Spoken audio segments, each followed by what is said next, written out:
Hey everybody, Al here, and welcome to another episode of Al's Vintage Toy Trains. And tonight, wanted to go over two contrasting sets. I've got one set that was made in 1941, just before World War II, and I have the first post-war set made in 1945, right after World War II. So we'll start off with the older set. This is 1087. It is a basic set. Very inexpensive, and Lionel offered this set for $9.95 without a whistle and $13.75 with a whistle. So almost $5 more to add a whistle to the tin plate tender. So this set, like I said, was made in 1941. A child, I can imagine, was very happy to get this in December of 1941, right after Pearl Harbor. Sets right after that were becoming scarce, only because as they were selling out, Lionel was no longer producing them, and Lionel did change over to wartime production sometime around September or October of 1941. Lionel did produce a catalog for 1942, however that was primarily to help dealers sell off their stock that was made in 1941. So pretty neat. You've got the basic tin plate cars from Lionel with a lithographed caboose, tin plate Sunoco 1680 tank car, got the lithographed Babe Ruth box car, and again the 1664.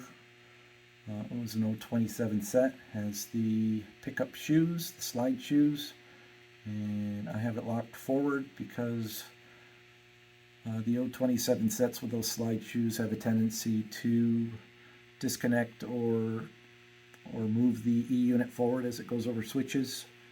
It's kind of bumpy over the switches, so I lock it forward so that it'll make it through my 022 switches. Alright, and on the contrasting side, we've got the first set from Lionel, made 1945. It's the only set that Lionel produced.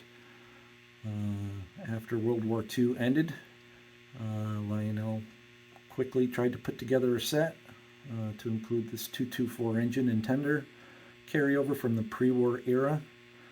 One of the unique differences here is that the engine and the tender came with blackened handrails. Kind of unique. The tender did not come with a drawbar like most do.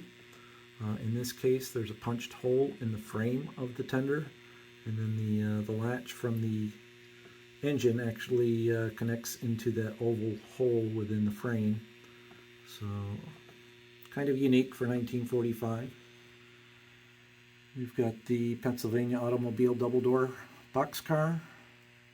And new for Lionel in 1945 was the injection molded gondola. It came with split barrels, kind of like the standard gauge cars in the pre-war era. They were larger barrels, however this is the smaller barrels. And then after 1945, Lionel made the barrels just solid, so they weren't split, so that you can open them up and hide things inside. This is a reproduction set, so I don't have the original barrels. The rest of the set is original. Alright, we got a carryover Sunoco single dome car, tank car, pre-war era, carried over into the post-war. And then the pre-war caboose was also carried over in 1945. New to Lionel in 1945 were the knuckle couplers. So this was new. And this also came with a whistle. The catalog did not depict an illuminated caboose, however Lionel did make all the cabooses illuminated, as you can see here. And so I believe this set went for $33.50. It was considered an O gauge versus my contrasting 027 inexpensive set from 1941. I'll go ahead and put these in operation for you.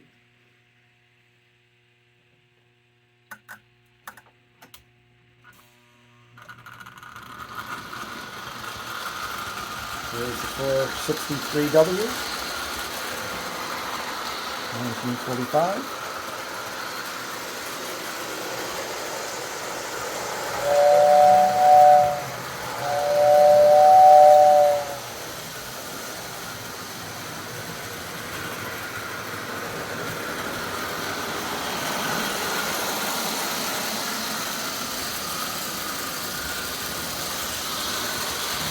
Put the pre-war set into operation.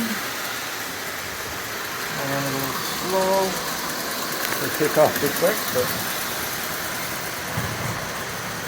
see, it does not like the switches very well.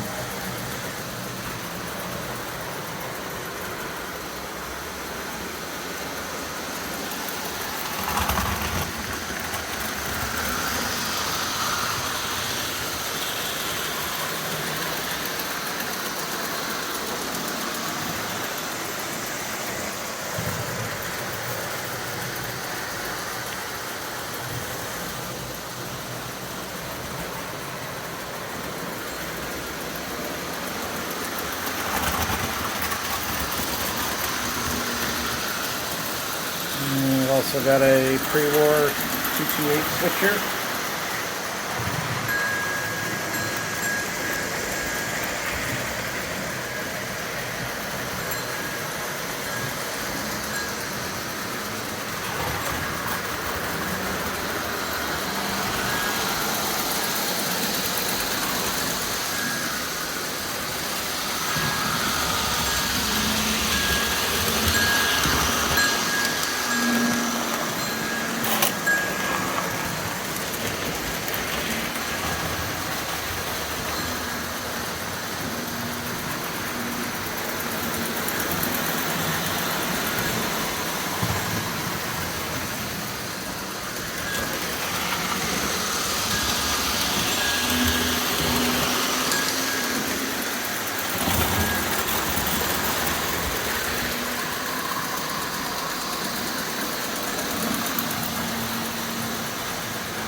Alright, this is Al, and thank you for watching.